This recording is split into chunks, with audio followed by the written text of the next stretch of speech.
देख रहे हैं डीसीपी न्यूज। खबरों की दुनिया में आपका स्वागत है। मैं हूं फैज अहमद और आप देख रहे हैं डीसीपी न्यूज। आइए शुरुआत करते हैं आज की एक खास खबर से। बड़ी धूमधाम से मनाया गया 12 वफात का उत्सव। सीतापुर जनपद सीतापुर के क्षेत्र पंचायत अहलिया के अंतर्गत ग्राम पंचायत जार टिकरा में पैगंबर मोहम्मद साहब के जन्मदिन के अवसर पर रईस अहमद ने बताया कि पैगंबर मोहम्मद साहब का 8 जून को रेगिस्तान के मक्का शहर में हुआ था। मोहम्मद का अर्थ होता है जिसकी अत्यंत प्रशंसा की गई हो।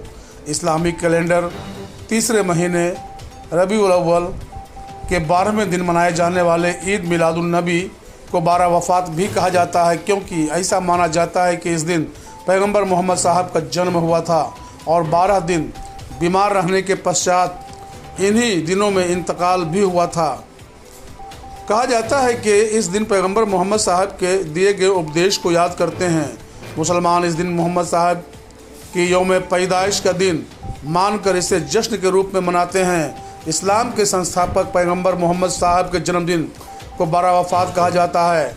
12 वफात के दिन रंग बिरंगे जुलूस निकाले जाते हैं। इस दिन मस्जिदों और मदरसों को झंडे और बैनरों से सजाया जाता है और सड़कों को भी सजाया जाता है। जुलूस में शामिल लोग मोहम्मद साहब के गुणों और शिक्षाओं की प्रशंसा करने वाले भजन और गीत शामिल होते हैं। माहौल श्रद्धा से भर जाता है। 12 वफात का मुख्य विषय है। इस दिन मुसलमानों को दयालुता और दान करने के लिए प्रोत्साहित किया जाता है। यह दिन गरीबों की मदद करने पर पैगंबर मोहम्मद साहब के जोर को याद करने का समय है। ईद उल मिलाद के उपलक्ष्य में सार्वजनिक अवकाश घोषित किया गया है। इस अवसर पर प्रदेश में प्रार्थना सभाएं और संदेश साझा किए जाते हैं।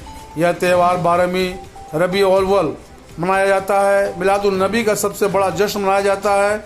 यह त्यौहार सभी इस्लामिक देशों में बड़ी धूमधाम के साथ मनाया जाता है और अन्य देशों में जहां संख्या अधिक है, जैसे भारत, तुर्की, Iran, Iraq, Nigeria, kingdom, Maldives, Jordan, Libya, रूस और कनाडा आदि बहुत से देशों में 12 वफात का त्यौहार बड़ी श्रद्धा और उल्लास के साथ मनाया जाता है।